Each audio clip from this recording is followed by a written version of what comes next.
12 వచ్చారు. 12 వచ్చు సౌలు ఎవరన్నా? రోమా 12 సారీ రోమా 12 సారీ.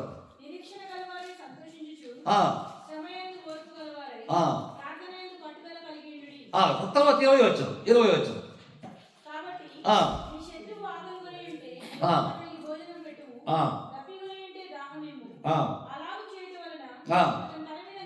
శత్రువు నువ్వు ప్రేమించాలా?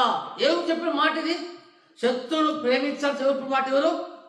యేసు ప్రభువే స్వయంగా చెప్పాడు కొండ మీద ప్రసంగంలో. మత్తయి సువార్త 5 వచ్చాను 44-45 వచ్చాను. మత్తయి సువార్త 5:44-45 వచ్చాను.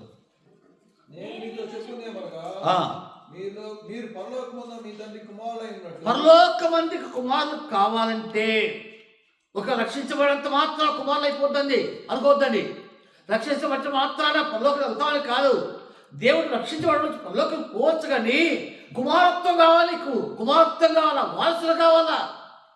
దేవుడు స్వాస్థ్యం కావాలంటే మీ శత్రువును ప్రేమించుడి, మిమ్మల్ని హింసించే వారి కొరకు ప్రార్థన చేయండి. ప్రార్థన అందుకే పైన చదివినాం రోమిలో. పట్టుదల ప్రార్థన చేయాలా? శత్రువులు ఏం చేయాలా? ప్రేమించాలి. శత్రువుని ప్రేమించాలా? వారు భోజనం పెట్టమంటాడు. చాలామంది భోజనం పెట్టాలని అనుకుంటారు. విశ్వాసం ఎవరికైనా భోజనం పెట్టాలి. ఉన్నది లేదు చూడకూడదు. దాన్ని విశ్వాసం ఒక వ్యక్తికి పరిచయం చేయాలి. భోజనం అనేది సహవాసం. ఆ సహోదరు ఇంటికి వెళ్ళాం, పలానా భోజనం పెట్టాడు. ఆ సహోదరు ఇంటికి వెళ్ళాం, ప్రేమతో వడ్డించింది. నీ చేయరాదు, కొంతమంది చేయరాదు వడ్డించడానికి. నిండా ఉంటుంది పోయేదా, వడ్డించలేరు. ఆఖరికి దాన్ని వేస్ట్ చేసుకుంటారు. మన చేతులు ఏం నేర్చుకోవాలంటే విశ్వాసాన్ని ప్రేమించాలా, పేదలను ప్రేమించాలా, ఇబ్బందులో ఉన్నాను ప్రేమించాలా. అదే ప్రేమ లేకపోతే 13వ అధ్యాయం 13 వచనాలు, యోహాను సువార్త 13వ అధ్యాయం 1వ వచనము లేఖనం చెప్తుంది. మత్తయి సువార్త 22:37-37 సౌర్యంగా మత్తయి సువార్త 22:37-37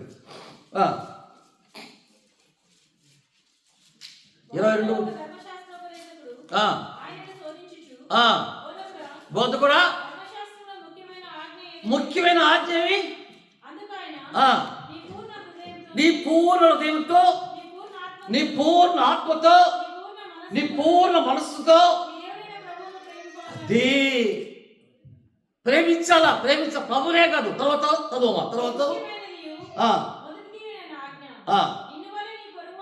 అది పొరుగువాడిని కూడా ప్రేమించాలా. మనలో ప్రేమ ఉండాలా. ఇదే ప్రభు వచ్చినప్పుడు అదే మన జ్ఞాపకం. మనం ఎట్లా ప్రేమ చూపిస్తున్నాం. ఎంత బోధించిన వల్ల ప్రేమ లేకపోతే ఒక మనిషిని చూస్తే ఇంకో మనిషిని నవ్వలేడు. కొంతమంది నవ్వు కనపడదు ముఖంలో. మాకు ఒక టీచర్ ఉన్నాడు, చాలా సార్లు చెప్పేవాడు. బాగా డబ్బుండే వ్యక్తి ఆయన, కుమారుడు ఉద్యోగం. ఎప్పుడు ముఖం నవ్వే కనపడదు, ముఖంలో ఆనందమే ఉండదు. కారణం ఏంటో ఆ పనులు పెద్దలు తెలిసి నవ్వుకి ఏమవుతుందో. చాలామంది జీవితాలు నవ్వు కనపడదు. కాబట్టి నోటి నిండా నవ్వు ఉండేది. 126 కీర్తన మన వాక్యం ద్వారా చూస్తే బాగుంటుంది. 126 కీర్తన 126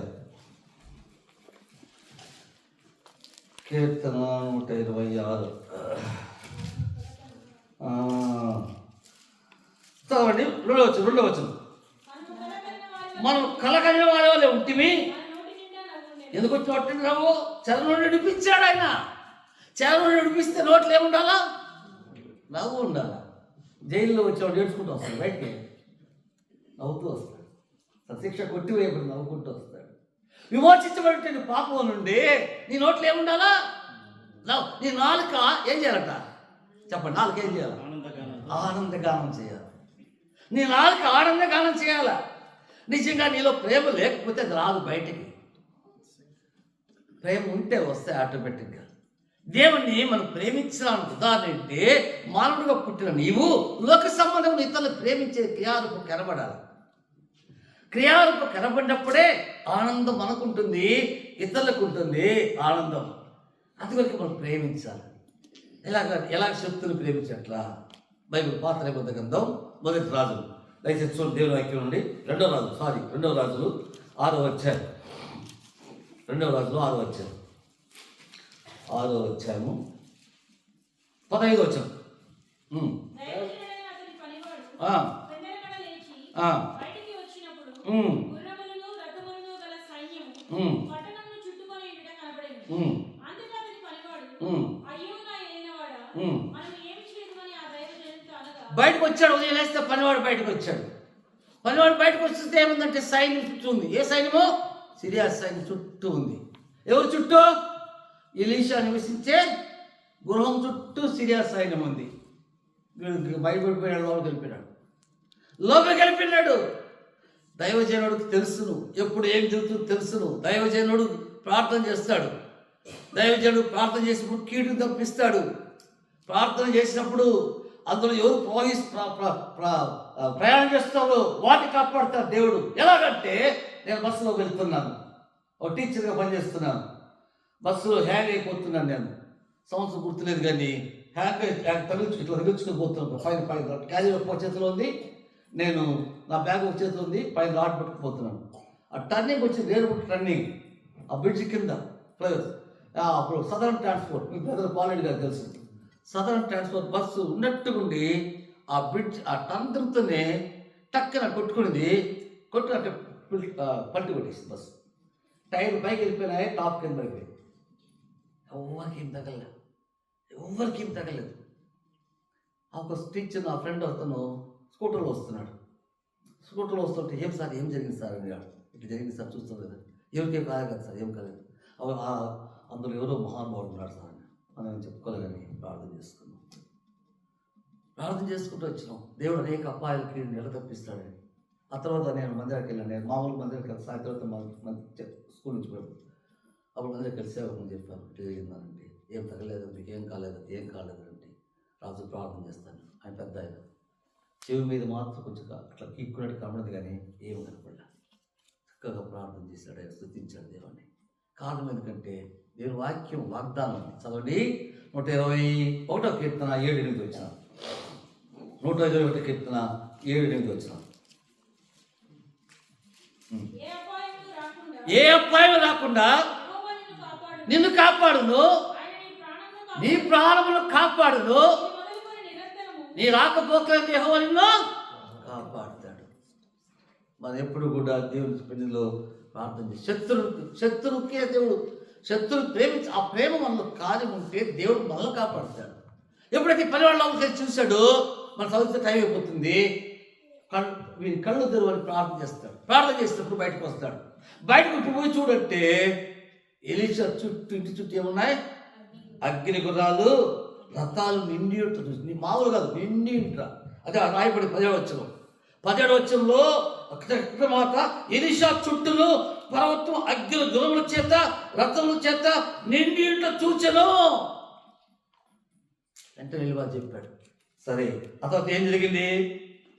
ఏ వాక్యం చూస్తే 18 వచనం, ఆ దండవాడు సమీపించినప్పుడు ఎలీషా ఈ జనులు అంధత్వంతో మొత్తమని యెహోవాను వేడుకోగా ఆయన ఎలీషా చేసిన ప్రార్థన చొప్పున వారి అంధత్వం మొత్తను. తర్వాత ఏం జరిగిందంటే, ఆ తర్వాత అంతా అయిపోయినాక వాళ్ళు కళ్ళు తెరవమంట. కళ్ళు తెరిచి ప్రార్థన చేస్తే ఈ సిరియా సైన్యం తెలిసినప్పుడు వాళ్ళు శోభంలో ఉన్నామని ఎరిగి మరి పనివాడు అంటాడు, వీళ్ళు కొట్టుమంటే కొట్టకూడదు, వాళ్ళు కొట్టకూడదు, కత్తి చేత ఇంటి చేత చెరపట్టి వాళ్ళు తీసుకురాకూడదు. వాళ్ళకి ఏం పెట్టాలా? భోజనం పెట్టు, శత్రువుకి భోజనం పెట్టు. ఇన్నిసార్లు తిట్టాడు కదండి మిమ్మల్ని, ఇన్నిసార్లు తిట్టాడు కదని అనుకుంటాం మనం. ఎన్నిసార్లు తిట్టినా ఏమి చేసినా భోజనం పెడతాం. ఒక గ్లాస్ బియ్యం వేస్తే 2-3 తినవచ్చు. 1 కేజీ బియ్యం వేస్తే 7 మంది 8 మంది తినవచ్చు. ఆ కేజీ బియ్యం మనకి తగ్గదు. అయితే దేవుని సన్నిధిలో ఏంటి తలపట్టి శత్రువులు కూడా ఏం చేయాలి? మనం ప్రేమించాలా. ఎవరు ప్రేమించారు? బైబిల్లో ఎలీషా ప్రేమించాడు. చాలా మంది ప్రేమించాడు ఉన్నారు. ఆ అబ్రహాం కూడా ప్రేమించాడు, దేవదూతకు పరిచయం చేశాడు, ప్రేమించాడు. ప్రేమించాలంటే శ్రమ ఉంటుంది, ప్రేమించాలంటే కష్టం ఉంటుంది, ప్రేమించాలంటే ప్రయాసం ఉంటుంది. ఇవన్నీ లేకపోతే ఏం రాదు? ప్రేమ రాదు. సులభంగా వచ్చేది కాదు ప్రేమ. ప్రయాసం పట్టేనే ప్రేమ వస్తుంది. అందుకే ప్రేమ కలిగి ఉంటుందో ప్రయాసం. వంట చేయాలంటే ప్రయాసే, తిన్న తర్వాత కనబడి శుభ్రం చేయాలంటే ప్రయాసే, కావాల్సిన తీసుకోవాలంటే ప్రయాసే, అన్ని ప్రయాసే. ప్రయాసంతో ఆ ప్రయాసం తెలుసు కొంతమందికి, ప్రేమతో సిద్ధపరిచే వారికి ప్రయాసం తెలియదు. కాబట్టి ఏంటి మొదటంటే దేవుని వాక్యం శత్రువులను ప్రేమించాలి. శత్రువుని ఎప్పుడు ప్రేమిస్తామో మనం దేవుడు ప్రేమించేవాడు ఉంటాడు. తర్వాత ఏంటి 22:37 చదివాం. ఏ ఊరిని ప్రేమించాలట? పొరుగు వారిని ప్రేమించాలి. పొరుగు వారిని ప్రేమించాలి. 22:37 చదవం. రెండోది తలంపు. ఎవరు తలంపు? మత్తయి సువార్త 22:37. మొదటిది శత్రువుని ఎలీషా ప్రేమించాడు, సిరియా భోజనం పెట్టాడు, వారిని పంపి మళ్ళీ అప్పటి నుంచి వాళ్ళు రానే లేదు. వీరికి ఇస్లాంలో వీరికి యుద్ధానికి రానే లేదు, ఆగిపోయారు. మనం ఇంతగా ప్రేమిస్తే అట్లా ఆ దైవజనుల్ని మనం ఏమనుకున్నాం, ఆ దైవజనుని నాశనం చేయాలనుకున్నాం, కానీ ఆ దైవజనుడు వద్దాడు.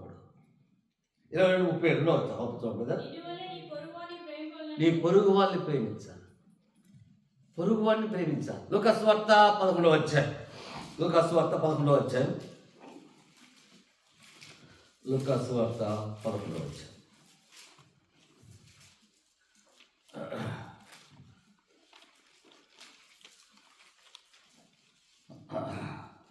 దయచేసి 5వ అధ్యాయం చూడండి.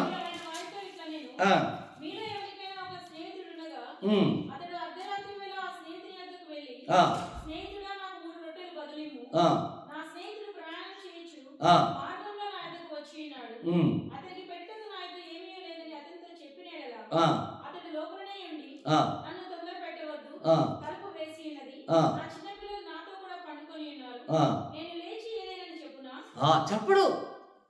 నిజమైన ప్రేమ కలిగిన వాడు ఒక స్నేహితుడు ఇంటికి వస్తే తన దగ్గర ఏమీ లేదు, ఏమి లేనప్పుడు గమ్మునొచ్చు కదా, మీ దగ్గర ఏమైనా గమ్ముంటవచ్చు కదా, ఆడపోయి తీసుకోవాల్సిన అవసరం ఏమొచ్చింది? మీ దగ్గర లేదు కదా, గమ్మునొచ్చును. ఆడపోయి తీసుకోవాల్సిన అవసరం ఏమొచ్చింది? ఈ వ్యక్తికి తీసుకోవాల్సి ఇప్పుడు పాత్రలు చూపించవచ్చు కదా, ఇంట్లో చూపించవచ్చు కదా. ఎంత ఆకలితో వచ్చాడు, ఎంత ప్రయాసంతో వచ్చాడు. నేను ఆదరిస్తాను వచ్చాడు నా దగ్గరికి, నేను ప్రేమిస్తాను వచ్చాడు నా దగ్గరికి. కాబట్టి నేనేం చేయాలి? అతను ప్రేమించాలా? పక్కింటికి వెళ్ళాడు, ఇంకో స్నేహితులు అడుగుతున్నాడు, తలుపు తడితే తలుపు లేదని చెప్పాడు, ఇచ్చాడు, తీసుకొచ్చి ఇస్తున్నాడు. మనలో కూడా అలాంటి ప్రేమ ఉండాలి. అంటే అడుక్కుని తీసుకోమంటారు కదా, అది కాదు మనకు. అలాంటి భావం మన హృదయంలో కలిగి ఉండాలి. అలాంటి భావం కలిగి ఉంటే దేవుడు ఇస్తాడు. వాళ్ళు వచ్చారు, రాత్రి అయిపోయింది, తిరిగి వెళ్ళాలా, మూర్చపోతారు దారిలో వీళ్ళకి ఎంతమందికి ఏం పెట్టాలి, ఎక్కడి నుంచి పెడతాం కదా, పంపించే అంటాడు. మత్తయి సువార్త 14వ అధ్యాయం చదవండి. ఏముంది? మత్తయి సువార్త 14వ అధ్యాయం. మత్తయి సువార్త 14వ అధ్యాయం 16వ అధ్యాయం.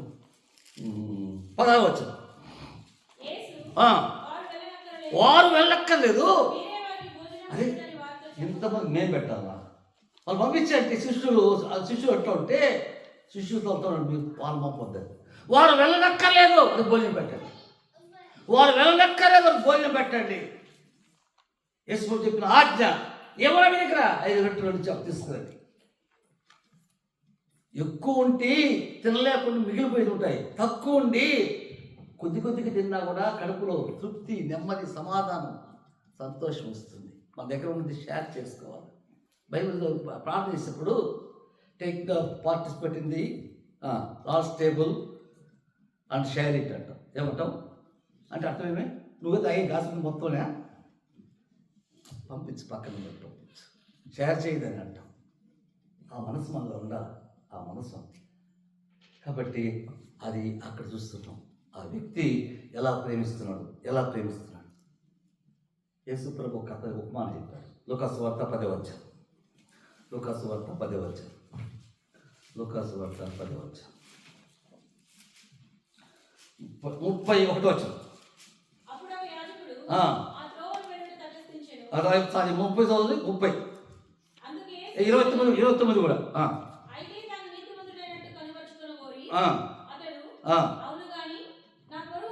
నా పొరుగువాడిని ప్రేమించడా? పొరుగువాడు ఎవడు? పొరుగువాడిని ప్రేమించింది యేసు చెప్పడమే కాదు. ఇది ఎక్కడుంది చెప్పడం? ఎవరిచ్చిన ఆజ్ఞ ఇది? ఏ 10 ఆజ్ఞల్లో ఉంది ఇది. నిర్గమకాండం 20వ అధ్యాయం. నిర్గమకాండం 20వ అధ్యాయం. 17వ వచనం. 16, 17. నీ పొరుగువాని మీద అబద్ధ సాక్ష్యము, నీ పొరుగువాని ఇల్లు నీ పొరుగువాని భార్య, ఇన్ని ఏమి తాపదు. నీ పొరుగువాని దేనిలో ఆశ, నీ పొరుగువాని నువ్వి ఆంజకు ఆశించద్దు, నువ్వి నీ పొరుగువానికి. ఇక్కడ చూస్తున్నాం, ఇప్పుడు ఒక యాజకుడు వెళ్తున్నాడు, మరి సమయుడు వెళ్తున్నాడు, ఒక వ్యక్తి వెళ్తున్నాడు. చదువుతా మాట దేవుని వాక్యం చూసి, దేవుని వాక్యంలో ఏదో వచ్చిన చదవండి. యెరూషలేము నుండి ఎరికో పట్టణకు వెళ్తూ దొంగల చేతి వచ్చి కొర ప్రాణంతో ఉన్నాడు. దారిలో పోతున్నాడు, యాజకుడు పోయినాడు, పక్కకి వెళ్ళిపోయినాడు. తర్వాత ఎవరు పోయినాడు? లేవీడు పోయినాడు, మళ్ళా పక్కకి వెళ్ళిపోయాడు. ఇప్పుడు సమరయుడు వచ్చాడు. యాజకుడు పక్కకి వెళ్ళిపోయాడు, లేవీడు పక్కకి వెళ్ళిపోయాడు. అయితే అంటే బోధించే బోధకులు పక్కకి వెళ్ళిపోయారు, దేవుడు ఏర్పరచుకో లేవీలు పక్కకి వెళ్ళిపోయారు. ఆఖరికి సమరయుడు పోతున్నాడు, చూశాడు, గాయలుతున్నాడే. మనం కూడా చాలాసార్లు రోడ్ల మీద పడిపోయింటాం, కొంతమంది తాగి పడిపోయింటాడు అనుకుంటాం. కొన్నిసార్లు తాగి పడిపోయింటాడు, కొన్నిసార్లు పిచ్చి సూచి పడిపోయింటాడు, కొన్నిసార్లు నిజంగా బలహీన పడి ఉంటాడు. గమనించాలి. ఒకవేళ తాగి పడిపోయింటే సరే ఒక చెప్పేసి వెళ్ళిపోవడం లేదు, కానీ ఒకవేళ పొరపాటున ఏదో బలహీన పడిపోయింట వ్యక్తులు చూడాలి, ప్రేమించాలి. చూశాడు, పుట్టుకోల దగ్గర తీసుకెళ్ళాడు, తయారుతో కట్టాడు, అన్నీ చేశాడు, అప్పగించాడు. అయ్యా ఇతను బాగుపడేంత చూడు, ఇతనికి అన్ని విధాలు చేసినాక నేను ఇస్తాను, నీకు ఎంత లెక్క ఒకటి నేను ఇస్తాను అంటాడు. చూడండి మాట చూడండి, దేనికి 35 మర్నాడు 2 దినాలు తీసి ఆ పోటుకోలు వానికి ఇచ్చి, ఇతను పరామర్శించము, నీవు ఇంకేమైనా ఖర్చు చేసేలా నేను మరలా వచ్చినప్పుడు అది నీకు తీర్చేద్దాను, నేను మరలా ఇస్తా, నేను మరలా వచ్చి నీ అప్పు తీరుస్తాను. నేను ఎవరు? పొరుగువాడిని ప్రేమించాను. ఆ వ్యక్తి ఎవరు తెలియదు, ఈ వ్యక్తి పరిచయం చేస్తున్నాడు. కాబట్టి మొదటి తలం పెట్టే స్నేహితుడు వస్తే స్నేహితునికి దగ్గర ఏమి లేకపోతే ఇంకో స్నేహితుడు అడుక్కొని పొరుగువాడిని ప్రేమించడం. ఇంకో తలం పెట్టి పక్కన పడిపోయినట్టు వ్యక్తి దొంగల చేతి చిక్కాడు, పడిపోయినాడు. అయితే యాజకుడు గమని వెళ్ళిపోయాడు, లేవీడు గమని వెళ్ళిపోయాడు. సమరయుడు వచ్చాడు, అప్పగించాడు, గాయాలు కట్టాడు, గాయాలు బాగు చేశాడు. ప్రేమ సహోదర సహోదరి, మనం జ్ఞాపకం చేసుకో, మన ప్రేమ ఎలాగుంది అనేది దేవుని లేఖనంలో రాయబడుతున్న మాట మనం గమనిస్తున్నాం. ఎవరు మన పొరుగువాడు, ఎవరు మనకు విశ్వాసం. అందుకని దేవుని గలతీ పత్రిక ఒక మాట ఉంది, విశ్వాసము ప్రేమించాలంట. ఒకవేళ ఎందుకు ప్రేమించాలంటే, గలతీ పత్రిక చివరి అధ్యాయము, గలతీ పత్రిక చివరి అధ్యాయము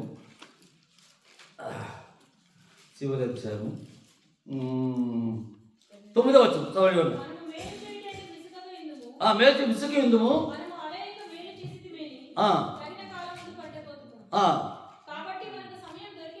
సమయం దొరికిన కొలది అందరి ఎడలను విశేషముగా విశ్వాసము చేరిన ఎడలను. ఎందుకు చేయాలి? విశ్వాసములు చేరిన వారికి, విశ్వాసములు చేరిన వారికి ఎందుకు మేలు చేయాలా? దేని వాక్యులు వాళ్ళకి చేయకపోతే, పేదవారైతే వాళ్ళ విశ్వాసం నుండి ఏమైనా పక్క వెళ్ళిపోతారేమో. మరి ఇంత మంచి బోధ చేస్తాడు ఈయన, ఇంత మంచి వాక్యం చెప్తాడు, ఒక పూట భోజనాలు కూడా పెట్టాడు ఇంటికి, ఒక పూట భోజనం కూడా పెట్టాడు ఇంటికి, సలీసి పెట్టకపోతే పోతాడు, కనీసం మనం చూసి పలకలు కూడా పలకరించడే. చాలామంది పలకరించారు. విశ్వాసం పలకరించుకోవాలి. పేదవాడ గొప్పవాడ కాదు, ప్రేమించి పలకరించినప్పుడే వాళ్ళ ప్రేమ, మన మీద ప్రేమ ఉంటుంది, లేకపోతే నష్టపోయే వాళ్ళు ఉంటుంది. అందుకే లేఖనం రాయబడుతుంది దేవుని వాక్యం లూకాసు వార్త 14 వచ్చారు 12 వచ్చారు. లూకాసు వార్త 14 వచ్చారు 12 వచ్చి చదువునా.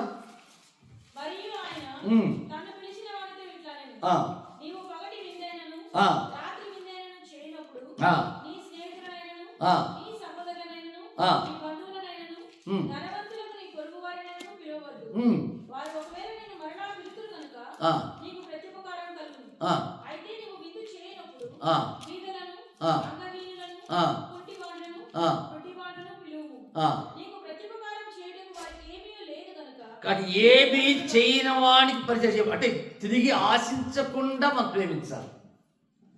యేసు చెప్తున్నాడు, ఏమి ఆశించకుండా, దిక్కులేని వారు, దరిద్రులు, దీనులు, పేదవారు, మరి అడుక్కుని తినేవారు కొంత మట్టుకన్నా మనం ప్రేమిస్తే అది ప్రేమ, లేకపోతే నష్టపోతాం. అందుకే ఆ రీతిగా ప్రేమించాలా. 3వ తలం 10 ఎవరు ప్రేమిస్తున్నాం? మనం ఈక్వల్ క్యాడర్ని ప్రేమిస్తాం, ఈక్వల్ స్టేటస్ని ప్రేమిస్తాం.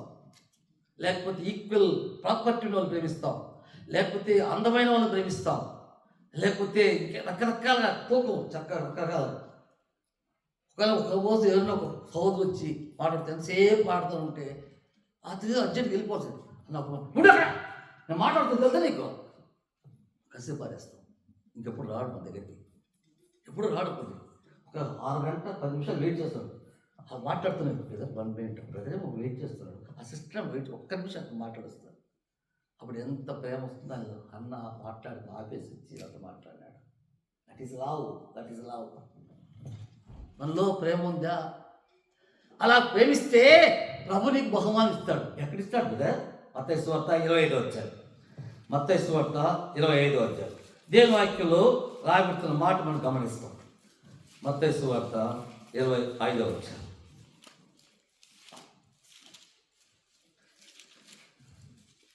ఇరవై 25వ అధ్యాయం 35వ వచనం.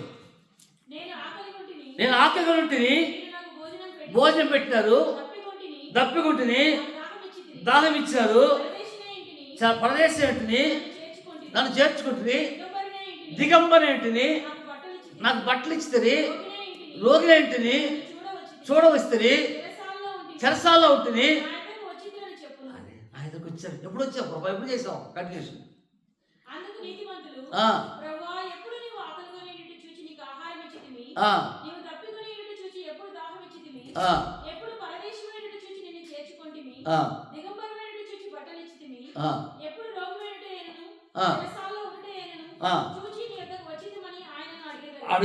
ఆయన అడిగినప్పుడు ఆయన ఏం చెప్తున్నాడంటే చూడండి,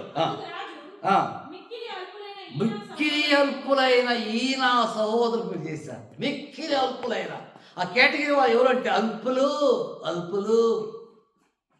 అల్పులైన వారికి మనం చేస్తే ఆ సహాయం ప్రభు దగ్గర బహుమానం దొరుకుతుంది. కాబట్టి మొదటి జ్ఞాపకం ఏంటంటే లేఖనాలు మనం చూస్తూ వచ్చిన శత్రువును ప్రేమించాలా, రెండవది పొరుగు వారిని ప్రేమించాలా, మూడవది దిక్కులేని వారిని ప్రేమించాలా, నాలుగో దేవుని వాక్యం మనం చూస్తే జకర్యా గ్రంథం దేవుని వాక్యం 7వ అధ్యాయం 10వ వచనం. జకర్యా 7:10. జకర్యా 7:10. విధవరాండ్రును, తండ్రి లేని వారిని, పరదేశును, దరిద్రులను బాధ పెట్టకూడదు. ఎవరికి నీ కీడు చేయదు. విధవరాండ్రును ప్రేమించాలి. అరే విధవరాండ్రు చూస్తే లోకంలో ఎక్కడికైనా ప్రయాణం అయిపోతామండి, ఒక విధవరాలు వచ్చిందంటే వెనక్కి వెళ్ళిపోతారు. చాలా తప్పది. విధవరాలను ప్రేమించాలి మనం. ప్రేమించకపోతే యేసు ప్రభు లేదు ఈరోజు. ఎవరిని ప్రేమించుకుంటే చెప్పండి. యేసు ప్రభు సృష్టిలో రావడానికి కారణం, జన్మించిన భూమి మీద ఒక విధవరాలు వచ్చింది. ఎవరు? అరే 3 విధవరాలే ఇంట్లో. నయామి విధవరాలే, ఓర్పా విధవరాలే, రూతు విధవరాలే. వాళ్ళు ఆ యొక్క బెత్లెహేము నుండి ఎక్కడికి వచ్చారు? వాళ్ళు బెత్లెహేము ఎక్కడికి వచ్చారు? మోయాబుకు వచ్చారు. మోయాబు బహు గర్వం కలిగింది పట్టణం. మోయాబీయులు జ్ఞాపకం చేసుకోవడానికి యోగ్యత అర్హత కూడా లేదు మోయాబీయుల్ని. ఆ పట్టణకు వచ్చి అక్కడ భర్తలు పోగొట్టుకుంది, 2 కుమారులు పోగొట్టుకుంది. నయమి అనేది, అమ్మ నేను నయమి కాదు, మారా నా పేరు. నాలో తీదనం లేదు ఇప్పుడు. అసలు పాత నిబంధన ప్రకారము స్త్రీ భర్త చనిపోతే తరువాత సంతానం భర్త కావాలి. అట్లా కూడా ఎవరు నాకు లేదు ఇంకా. కాబట్టి ఏం చేయాలా? మీరు వెళ్ళండి. మీరు యవ్వన వయసులో ఉన్నారు కాబట్టి మీకు ఒకరు నేను వివాహం చేసుకొని ప్రసవించి తీరు వాళ్ళు లేదు. ప్రసవించినా ఒకవేళ దేవుడు ఇచ్చినా వాళ్ళు పెరిగి పెద్ద అయిన తరకుల్లో మీరు ముసలవుతారు. మీరు వెళ్ళంటే ఓర్పు ముద్దు పెట్టుకుని వెళ్ళిపోయింది. ఈమె అక్కడ ఏంటి కమిట్మెంట్ అంటే, నీ దేవుడే. ఆ చేసిన తీర్మానంలో శ్రేష్టమైన తీర్మానం ఏంటి? నీ దేవుడే నా దేవుడు. ఎప్పుడైతే చేసిందో అప్పుడే జ్ఞాపకం తీసుకున్నాడు దేవుడు. అక్కడే బోయజు ఆమెను ప్రేమించాడు. ఆమెకి ఏం చెప్పాడు? ఆమెకు పరివర్తన చెప్పాడు, మీరు కళ్ళంలో పోతూ కొంత మిగిల్చి ఆమె కొరకు ఉంచండి. కళ్ళంలో పోతూ ఆమె కొరకు ఉంచండి. బోయజు మరి ఆ రీతిగా ఆమె పొరపాటున ఆయన దగ్గరకు వచ్చి తప్పు చేయమన్నప్పుడు చేయలేదు ఆయన. అమ్మా తప్పమ్మా, అది దగ్గర వస్తుంది, అది నిర్ణయం తీసుకుంటాం, అందరికి వెయిట్ చేయి. సహోదరుల తలపుకి ఏంటంటే విధవరాలను ప్రేమించాడు. అందుకని అక్కడ ఎవరు పుట్టారు? ముందు ఆ సంతానం ఎవరు పుట్టారు? గోబేదు నుండి యెషై నుండి దావీదు నుండి యేసుక్రీస్తు, దావీదు కుమారుడు యేసుక్రీస్తు యొక్క వంశావళి. కాబట్టి మనం ఎవరిని ప్రేమించాలా? విధవరాన్ని ప్రేమించాలి. ఎంతవరకు ప్రేమిస్తున్నాం? ఎంతవరకు ఇతర దిక్కులేని వాడిని, విధవరాన్ని మనం ప్రేమిస్తున్నాం? అది 4వది. 5వది యాకోబు పత్రిక. ఇప్పుడు చూద్దాం దాన్ని 2వ అధ్యాయం. యాకోబు పత్రిక 2వ అధ్యాయం ముగిస్తాను త్వరగా నేను. యాకోబు పత్రిక 2వ అధ్యాయం చదవండి. 2వ అధ్యాయం. నా సహోదరులారా, బోధకులమైన మనము వారి కఠినమైన తీర్పు పొందుతామని తెలుసుకొని మీలో అనేకులు బోధకులు కాకుండుడి. అది 2వ అధ్యాయం. యాకోబు 2వ అధ్యాయము 1వ వచనం. మహిమా స్వరూపియగు మన ప్రభువైన యేసుక్రీస్తును గూర్చిన విశ్వాస విషయంలో మోమాటం గలవారై ఉండకుడి. ఎలాగనగా బంగారు ఉంగరం పెట్టుకొని ప్రశస్త వస్త్రములు ధరించుకున్న ఒకడు ఈ సమాజ మందిరంలోనికి వచ్చినప్పుడు మురికి బట్టలు కట్టుకున్న దరిద్రులను లోపలికి వచ్చిన ఎడల మీరు ప్రశస్త వస్త్రములు ధరించుకున్న వారిని చూసి సన్మానించి, నీవు ఇక్కడ మంచి స్థలమందు కూర్చుని చెప్పి ఆ దరిద్రులతో నీవక్కడ నిలువుము, లేక ఇక్కడ నా పాదపీఠమునకు దిగున కూర్చుని చెప్పిన ఎడల మీ మనస్సులో భేదములు పెట్టుకొని మీరు మనస్సుల్లో భేదములు, దురాలోచనలు. విశ్వాసే కానీ నీ మనస్సులో భేదం ఉంది. విశ్వాసే కానీ నీ మనసులో దురాలోచన ఉంది. తన్నదమ్ముల్లోనే దురాలోచన వచ్చింది. ఇక విశ్వాసం రాకుంటుందా? ఎవరు అన్నదమ్ములు? యోసేపు అన్నలు. దురాలోచన. దూరం నుంచి తమ్ముడు కనపడితే ఎంత ప్రేమతో వెళ్ళాలా? రే చేతులు లగేజ్ ఏమో చేస్తున్నాడే, ఇది మన కొరకే ఉంటుందేమో, నాన్న పంపించాడేమో, అమ్మ పంపించిందేమో, లేకపోతే ఎందుకు వస్తాడు, ఏమి తీసుకొస్తాడు? అస్సలు ప్రేమ లేదు. కారణం ఎందుకంటే దురాలోచన మనుషుని ప్రేమను చంపేస్తుంది.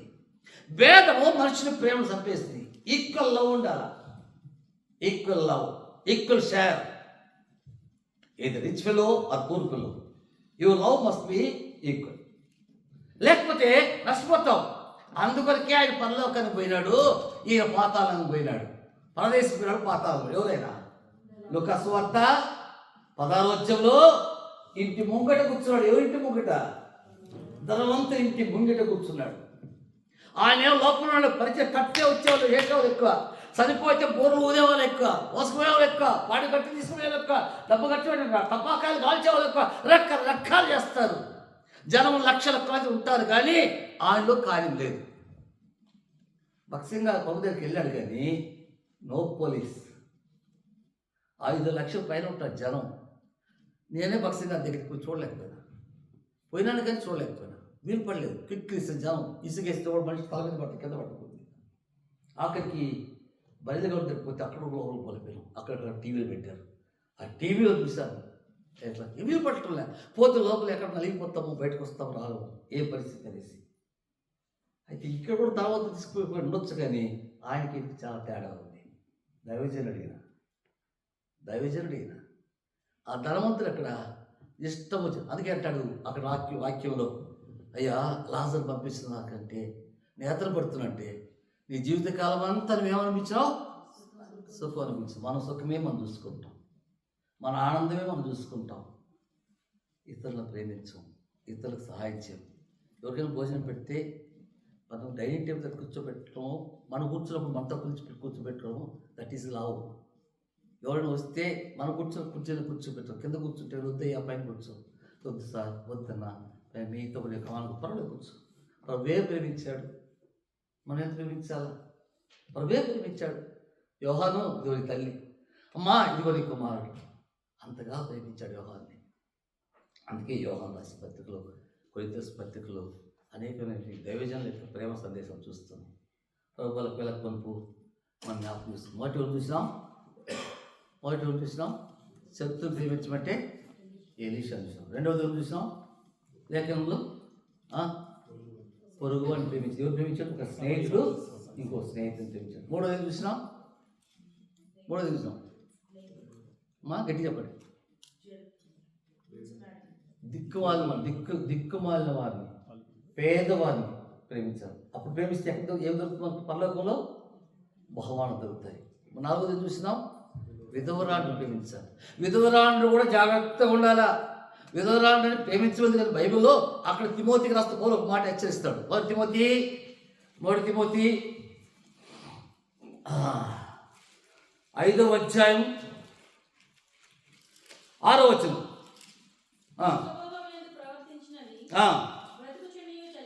ఎవరి గురించి చెప్తానే? విధవరాండ్ర గురించే. రూతు సుఖభోగములందు ప్రవర్తించలే, అందుకే జ్ఞాపకం చేయబడింది ఆమె. విధవరాలు అయినప్పుడు నువ్వు దేవుడు ఎందుకు అనుమతించాడు? విధవరాలు అయినావు. అయితే ఎలా ఉండాలంటే ప్రభు కొరకు జీవించాలి. అలాంటి వాడిని ఇంకొకరు ప్రేమించడానికి దేవుడు ప్రేరేపిస్తాడు. ఏం దేనికి ప్రేమిస్తాడు? దేనికి? నీకు సహాయపడటానికి కొరకు, నీకు సహాయపడటానికి. విధవరాలను ప్రేమించాలి. విధవరాలను ప్రేమించకపోతే నష్టపోయే పరిస్థితి అవుతాం. దేవుడు జ్ఞాపకం చేస్తూ వస్తున్నాడు. మనం విధవరాలను ప్రేమించాలి, దిక్కులేని వాడిని ప్రేమించాలి. దేహంలో చూస్తుంటున్నాం, లేకపోతే నష్టపోయే పరిస్థితి మన జీవితం తెచ్చుకోకూడదు. అంత మాత్రమే కాదు, మనం ఆఖరికి చూసాం, పేదవాడిని కూడా ప్రేమించాలి. లాజరు అంటే సామాన్యమైన వ్యక్తి కాదైన ఆయన ప్రార్థన చేస్తే దేవుడు జవాబిస్తాడు. అర్థం చేస్తే దేవుడు జవాబిస్తాడు. మనం ఎప్పుడైతే అంత చేస్తామో దేవుడు మనకు సహాయపడతాడు.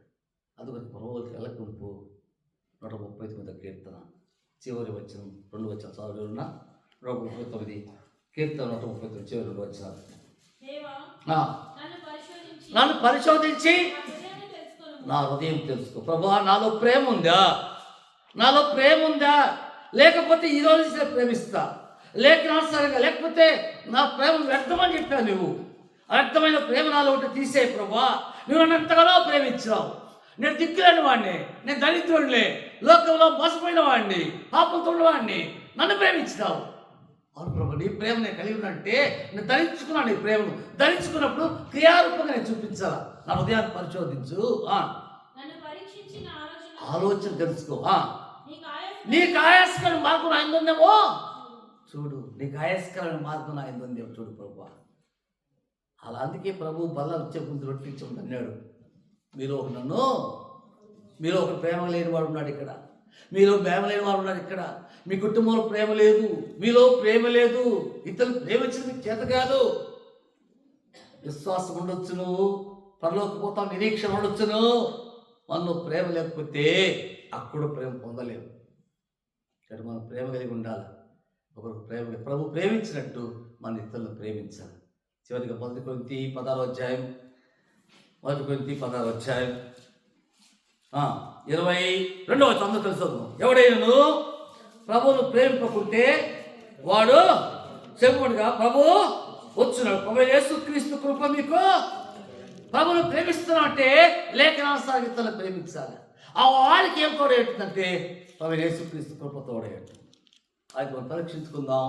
దేవుని వాక్యానుసారంగా ప్రభు కొరకై ఏది ప్రేమ కలిగి ఉండాలో అది పరీక్షించుకొని ప్రభువుల పాలు సహాయం చేయాలి.